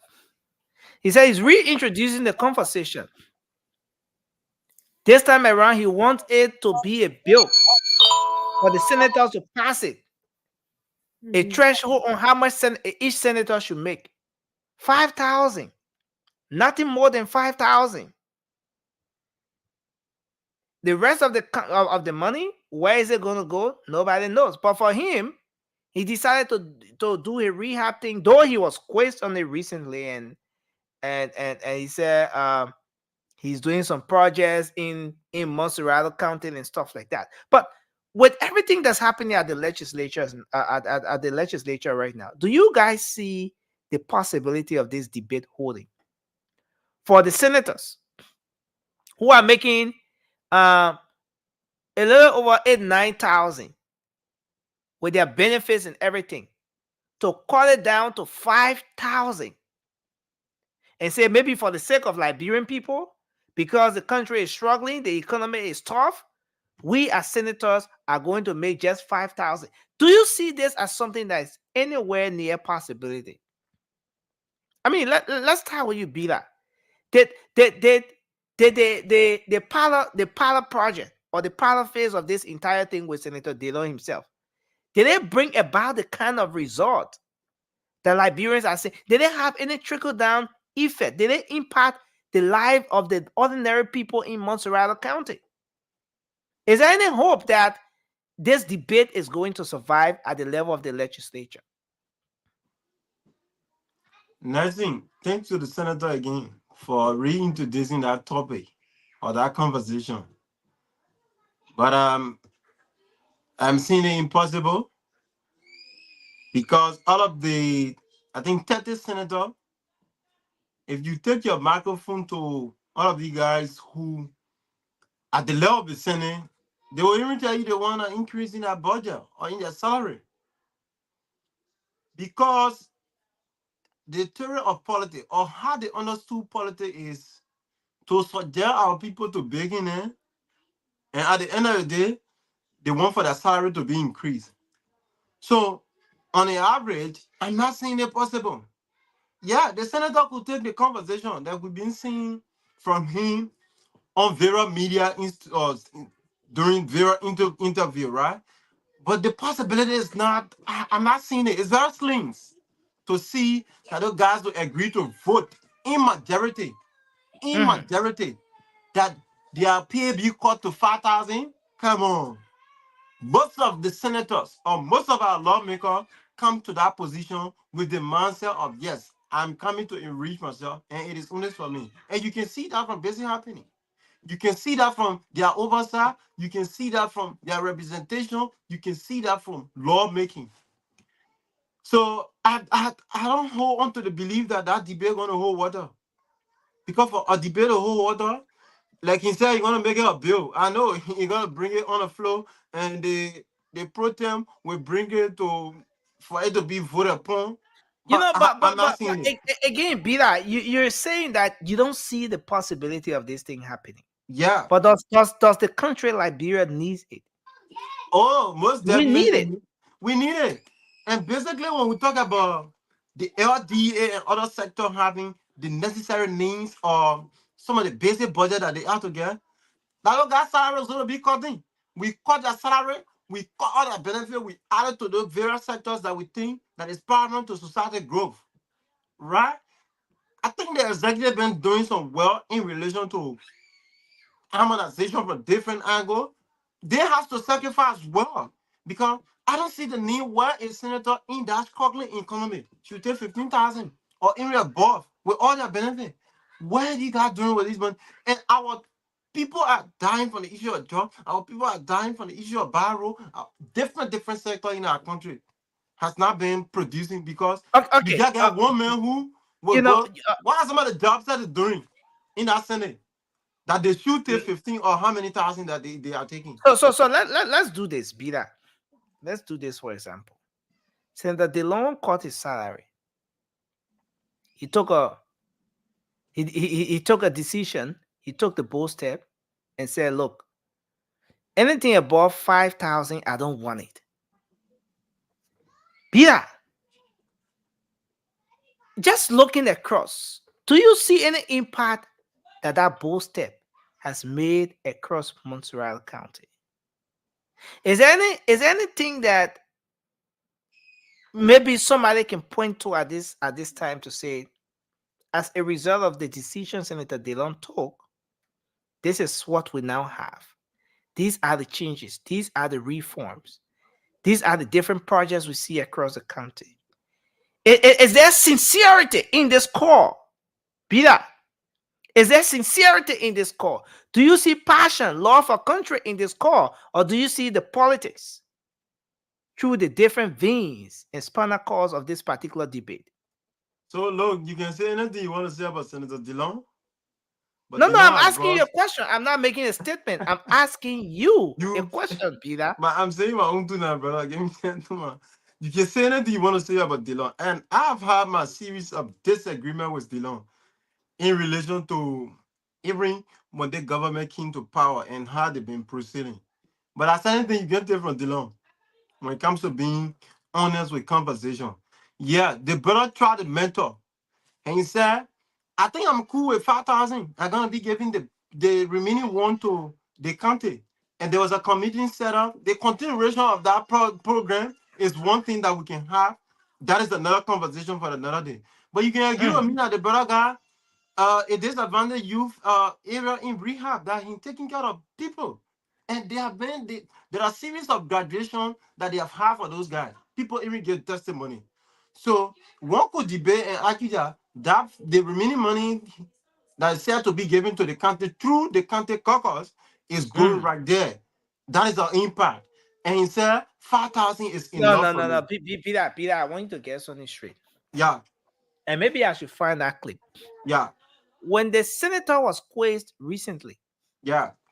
about how he's spending the extra money aside from the 5,000, he didn't just talk about rehab. In fact, he didn't emphasize on the rehab much. Mm-hmm. He talked about a market building somewhere behind on Perry Street or one of the streets. They tried to build some market building there, and then they said they carry on few projects across the county. Okay. All right. Yes, and I know you want to talk about the rehab center. Obviously, the rehab center will be one of those areas. But again, I'm just saying that when he was quizzed on this particular issue, he didn't talk much about the rehab center. Okay. And I agree with you, right? He didn't talk much about the rehab center, but I've listened to the senator too tell her that the people asking me all the time, you call your pay, where you put your pay? Those are places I put my pay. I think that was an interview with the CEO one-on-one on a Sunday that he even asked a request that people should help him in relation to that rehab because it is the dream that he want to continue with. Because the issue Now, about drugs and all the businesses that he's been seeing for about disadvantaged youth, it is something that he has on his agenda, even becoming a senator. So he wants to continue that project. That could be one place that the remaining money is going. But again, I've had problem with how because the senator used to have too many press conference, right? This senator used to have too many press conference in relation to transparency and accountability. When the money is to be presented, we're seeing people with the price, all the business thing, where that busy things has gone. So that's my disagreement and different conversation. But you cannot erase the fact that okay, Senator okay, no, Dillon, no, no. Come here, be that. yeah, So you are saying mhm, way back from the beginning of the whole thing, yeah, when the senator above to get the money that all the 5,000, he will call Yeah, press conference. All the media people will be there, yeah. and he will say that he come and get the money, and he will get the money.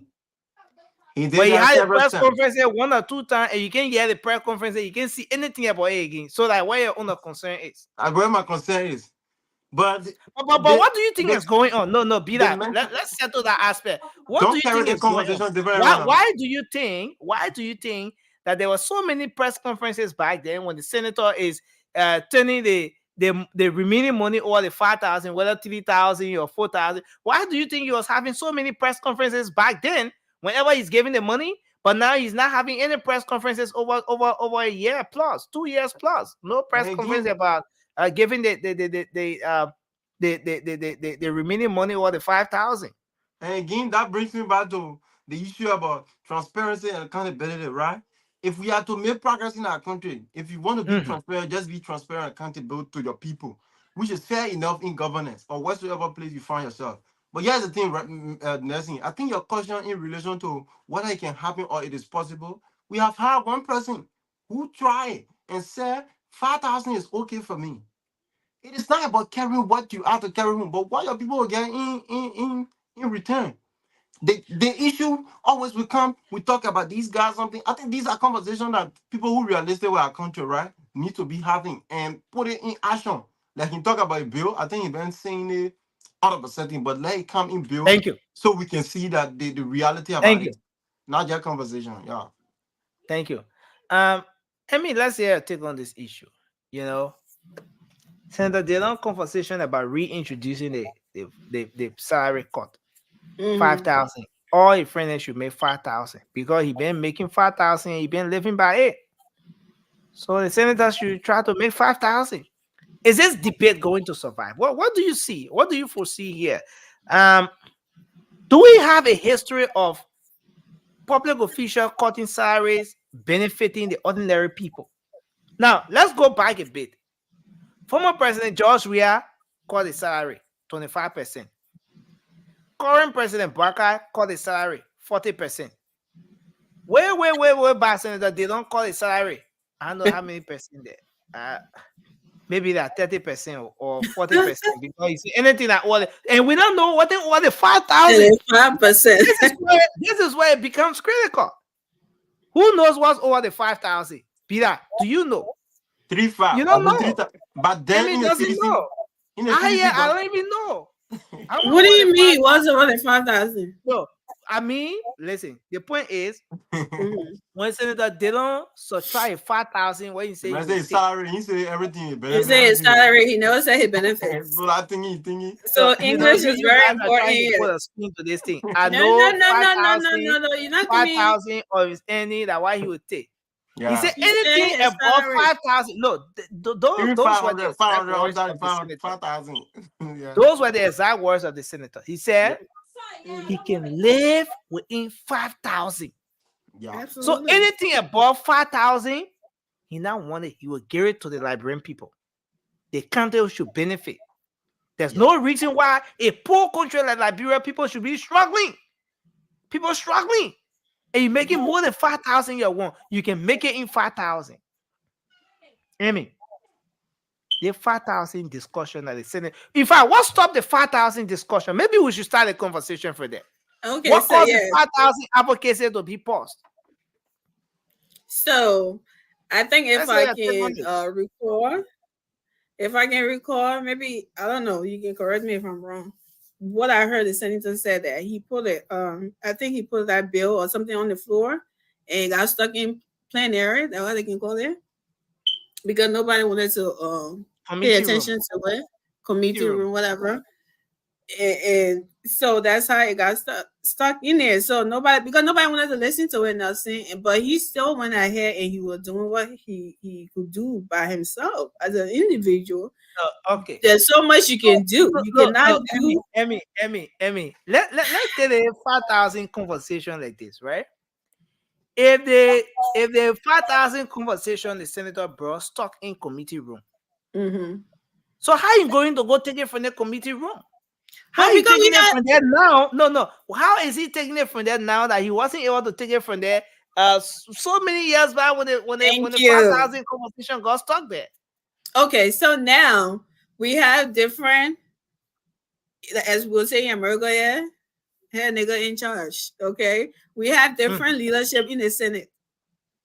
Okay, so we had different senators who, I mean, most of them call themselves rescue senators, right? They came in. Mm. So back then, we didn't have all of that. We had different people with their own little. It was, I don't think they had rescue squad there yet. So that something got stuck in a committee room or whatever. Now that we have so many rescuers there and other people, so I'm glad he bringing that up so we can see the real rescuers, right? To see whether they were really acknowledge this whole thing and that Senator Dillon is saying and be like, oh yes, he's right. Let's try it because we care for the people. We supported the rescue train. We said, oh, we're gonna come and rescue. So since I'm a rescue senator, I had to support the other rescue senator if he brings something up. So let's, oh Lord have mercy. So let's say man. So somebody called me. I'll be right back. Thank you. Okay, yeah, I let your alert has just hit. But Vasco, is good to have you on tonight. Thanks for joining the show, Vasco. Let's hear your take. I mean, you came and made the conversation about the 5,000 discussion. Yeah, Nelson, I just go The back. Yeah, I guess you've been following the show, right? The Yeah, I've been senator, following the show. Monserrato County Senator, Senator Dillon said he's reintroducing the conversation. He will make sure they think it will hold water. No matter. He's calling on his colleagues to join him for them to push for every senator to make maximum 5,000. But Vasco, a few questions. Do you see this 5,000 debate holding elegant design? Don't put me in. I don't know where you got your news from, but let me sound like Donald Trump. Fake news. That's fake news. But do you see the 5,000 debate holding at the level of the Senate? That the senators then will sit down and agree, say, okay, Senator Dillon, this journey where you started by yourself, we're coming to agree with you for all to make 5,000. Do you see sincerity in this call for each senator to make 5,000? Do you think the initial decision was so strong enough that it had a trickle-down effect or impact on the ordinary people down there? I mean, the court in the senator's salary, or the remaining money over the 5,000 that he's been remaining to the giving back to Monserrato County. Is this thing anywhere near possibility, Vasco? Thank you, Nelson. I mean, I was driving, coming, monitoring the show. Actually, I wasn't coming on tonight, but because my brother Suarez said something, that what brought me on the show. I will come back to your question, Nelson. Suarez said one thing you don't take from Senator Dillon is that he's a sincere person. Mm-hmm. Yeah. And that it baffled me a whole lot. Nelson. No, but you can say your own. I mean, that's what Suarez thinks, and that's his own analysis I mean, of the. yeah, I mean, yeah, fine. That's how you look at him. But I mean, Dillon as a politician, these are the people that use the Liberian people to get to where they are today. Nelson. And this will be some of the reason why even your colleagues, the senators, they will not take him serious anymore. Because everyone of us will live in Liberia. People watching Dillon. Nobody crazy yet.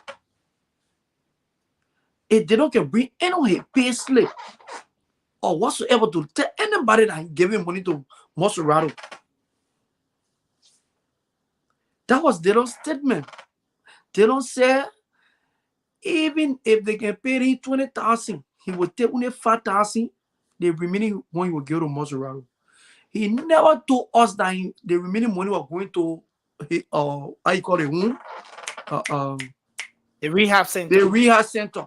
That was not the promise he gave to Monserrato. And if you want to give money to Maserati, you got to deal with the how you call it, said the superintendent. Maserati got a superintendent, the superintendent like a president for the county. These are the people that would, but the people who were working in that place, in our office, they came out, they said they haven't received a dime from that. They don't form their own committee and talk, I don't know, they say who, woman, and put them on top of that committee. We only saw him doing that thing 1 or 2 times, and that was it. Up to today, we don't know. So his friends now look at him and say, look, you came here with high speed and you fool the people. Now you're coming back to us now, maybe because you get a few more years to election. So you will not be the right messenger right now. It is a good call, Nelson. The call is a very good call for them to reduce the salary. But the messenger beyond that call, that's where the problem will come from. Because his colleagues will look at him to not be sincere. Pascal, let's put it this way. If the senators cut or the waiver of his remaining salary, you know, I must say I'm struggling to get how much over the 5,000 yet.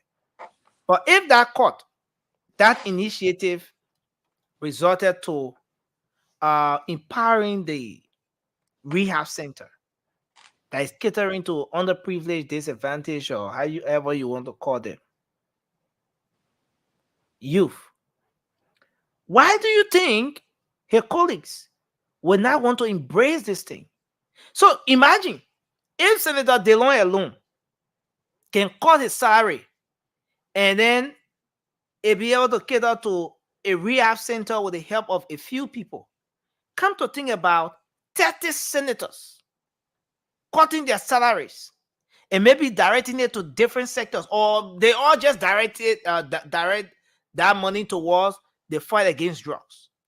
And then come to think about 73 representatives deciding that, okay, we will make nothing more than 5,000. The rest of the money, we give it to the county or we give it to the country, we direct it to a particular cause. Come to think about 103 lawmakers across the country deciding to cut their salaries. Vasco, come to think about the kind of impact it's going to make. As good as this sounds, why do you think that those people up there will not want to accept this? Why do you think Senator McGill, why do you think Senator Wellington Jevon Smith, Senator Amara Kane, all those Google senators at the level of the Liberian Senate, Senator Prince Johnson, why do you think those people will not want to agree, Senator Sir Joseph, to cut their salary or to take home only 5,000? Nelson, like I said, this senator who is talking about this issue, he used our people to get to where he is today. And most of his friends know that he's a schemer, a scheme. So he's trying now to bring out something. Let me let me let my own thought. I don't know where you're coming from with that whole the man is a senator, I don't know where you're coming from. But when you can scheme, we will say you can scheme. That's it. No different what we call it. Okay. And I can explain some of the scheming they may have done to our people. So that's it. You are a journalist, though. The way you now bring it, they don't top it up. We beg you, go to the rehab, because the last time people graduated from the rehab, there were only 2. The last time one other guy from beginner and one other, there were 2 persons that graduated from the rehab. It been almost coming to a year. I said the last time there was a guy. But for me, Vasco, let me say this. The last time I saw rehab center graduation, I wasn't there, but I saw it live on our Spoon page. One of our guys was there. The first time. No, that was not. In fact, the second time I was there, I carried it live. I myself, I was there. Now, but the last time I saw it, there were about 11 or so that graduated. So I don't know where you got their 2 number from. But anyway, go ahead. The last time maybe your last time is different from my last time. It was the journalist, one journalist. He was in Buchanan there. He was one person with another person. That was the last. One person with another person. Yeah, there were only 2. But I know the journalist. No, Nelson, that rehab center, let me tell you, during the election, we in America here, and I know they got people that know their money in that rehab there. Their money. They don't have an organization yet. They put collected huge sum of money in this America yet. Their money in our rehab looking at so today. They were some of the things that they don't want telling them. After the election, when they don't start going against the issue of the dual citizenship, some of the guys started voicing their uncle. Now see the people who are contributed towards that thing. They're not taking that money from that place from his salary. We don't see it. It's been almost a year now. Can anybody go over there to go examine what is happening over there? It's been a year. That's what I'm saying. Hey, police.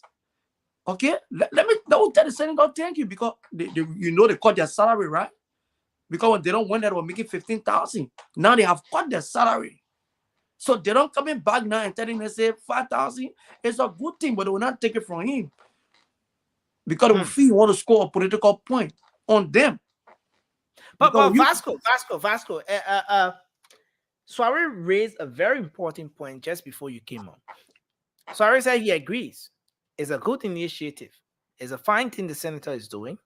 But his only concern is that from the beginning of the money, the donation, like for every occasion that the money is about to be given back to the county, the senator will call a press conference.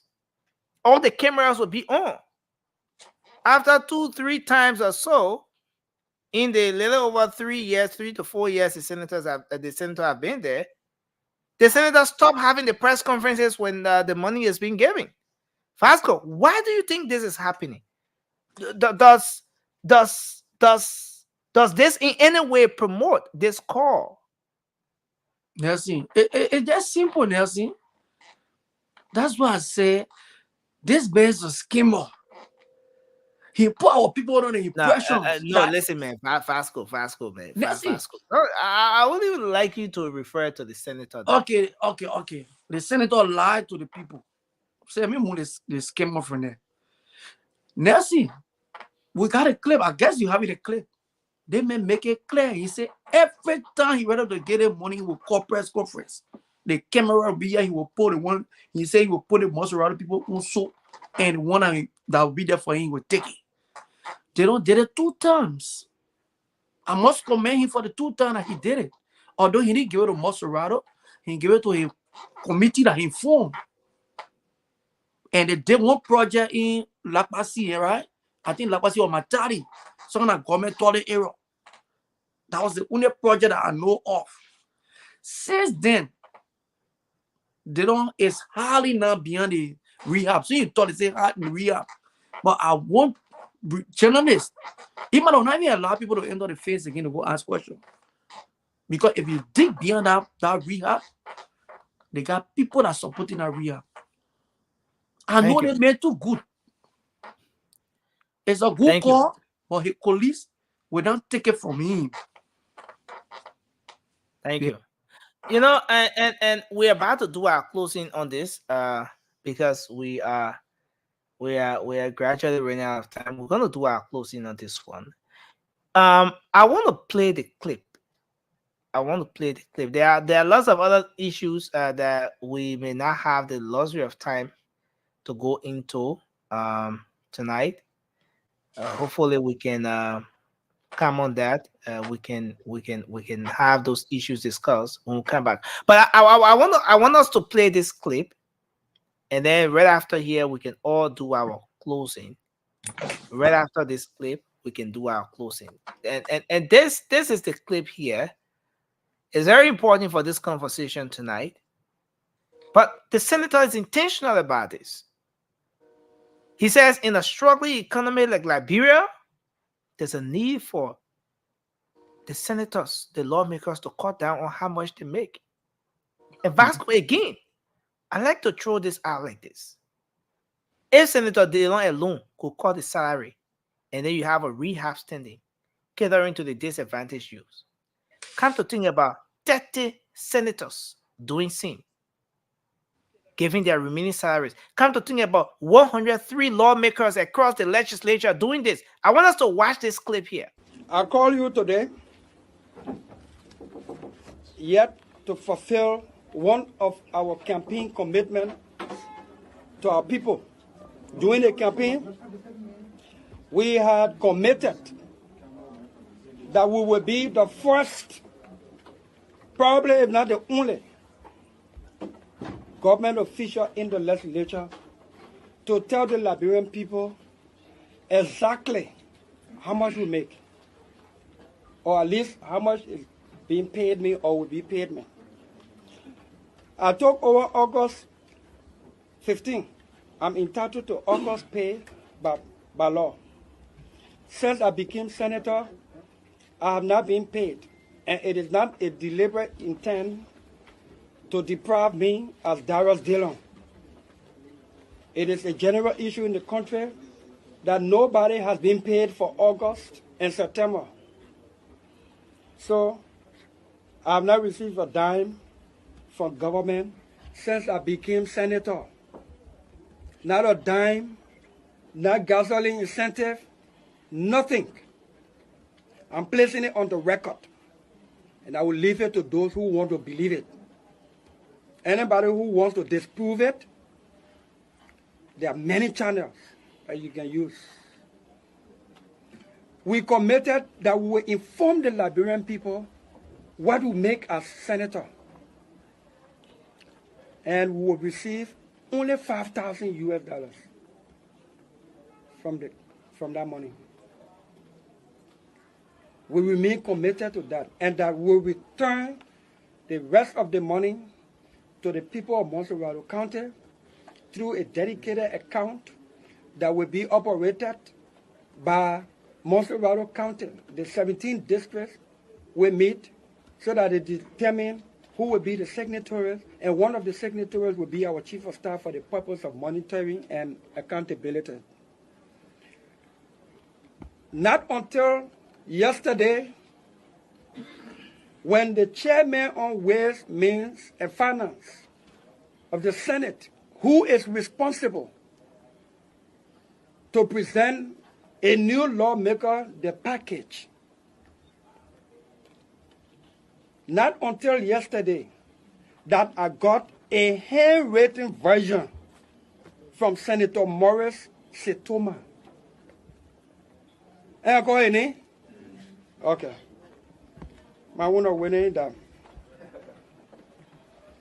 From my calculation, we are making $15,325 gross. $15,325 gross. In addition thereto, we make basic salary of $29,700 Liberian dollars. 15,000, so I'm going to break it down. $29,700 Liberian dollars as in basic salary, the one that comes through civil service. Special allowance, they gave me bulk figure. I'm still investigating what constitutes this bulk figure because I need to make sense out of it. Special allowance is $10,000 gross.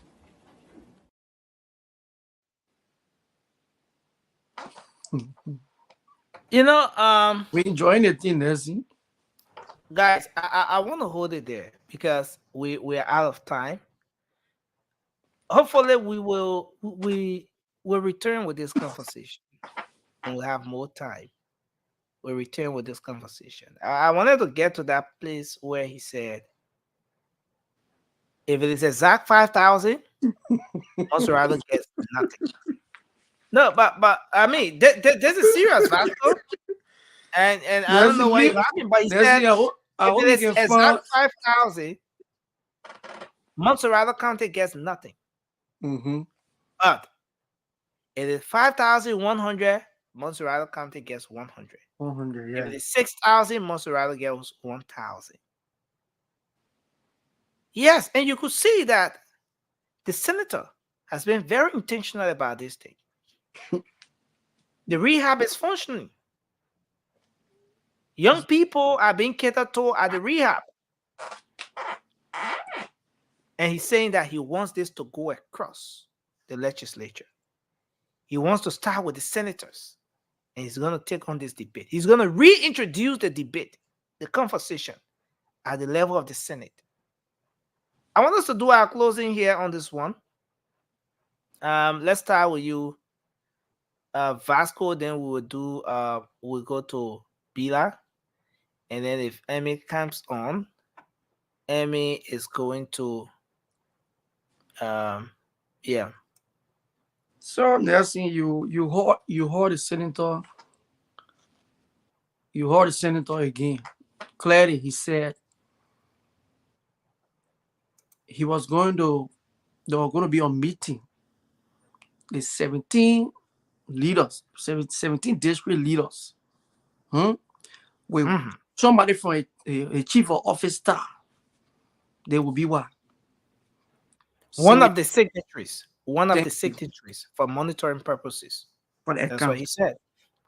Today, if you know any district leader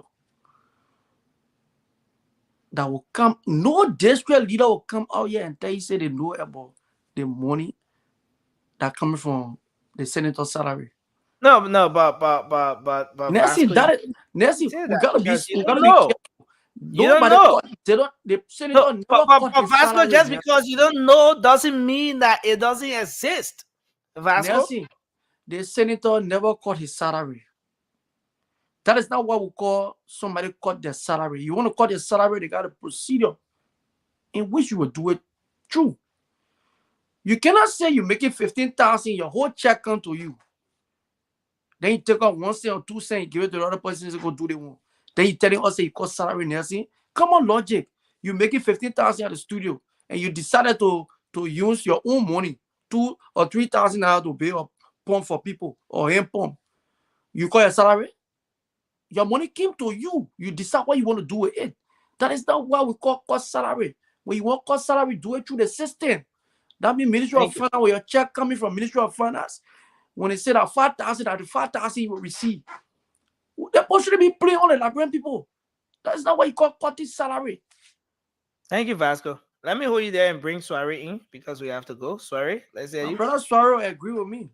I'm glad that this conversation gained some fruit because when we comes to the discourse, we don't come with what we thought it is good for all, but what we can look beyond the normal male talks or the normal male politics. That is to identify the problem and see how some of these things have been happening in the past. When I talk about Senator Dillon being honest and further elaboration on some of his proceeding as a senator in relation to that 5,000 being taken and how press conferences has not been held that could show more transparency and accountability. So that makes us different from the usual generation that usually sees their leader as a demagogue and not wanted to identify the problem. For us to make progress in our Probably country, if not, he hasn't had press conferences due to some reasons. due to Personal what reasons. reason? Can you please tell one of the reasons that will strengthen his accountability and transparency that you always talk about in government, that you always large at the particular government that you support? So for one to have a clean hand that they can always say, one who comes with a clean hand should, one who preach equity should come with a clean hand. Is that fair enough to balance the composition? If you want to be a prophet to preach against other people, you should do the needful thing. So it is a good thing for senators to cut their salary. I'm not seeing the possibility of his explained. The issue about some of the things the senator said, the Senator Yah Nimble, the government needs to look at it from a good faith and do Thank these you. necessary things. Not him as him being is an opposition. Like he said, they are there to look at the problem and identify. And we appreciate whosoever criticizing the government in good faith, but not to always attach the toxic politics to it to make it that you want to gain ground like we've been seeing in the usual like brand politics arena. So I think it was a good conversation, Nelson. Thanks for having us. Thanks to all those who've been viewing us. And in the comment section as well, we take all of the criticism. It's a good thing that we all have our space to democratically express ourselves. I think it's a good thing for our country. and for our national discourse. Thank you so much, Nelson. Well, thanks a lot, Bila. Thank you, Vasco. I saw Emmy got caught up in some, busy activities. But I want to say thanks to everyone for being here tonight. Sorry to our listeners, especially those wanting to put forward their calls. I see the lines are ringing from all ends, but we have to go. So this is how we end up this edition of the Late Night Show. You can join us tomorrow for another edition of the program. Until then, I'm Nelson Colette. Have a good night. Thanks to Vasco Smo for being here, Bila Soiree, and Emmy as well for being on this edition of the program. Have a good night and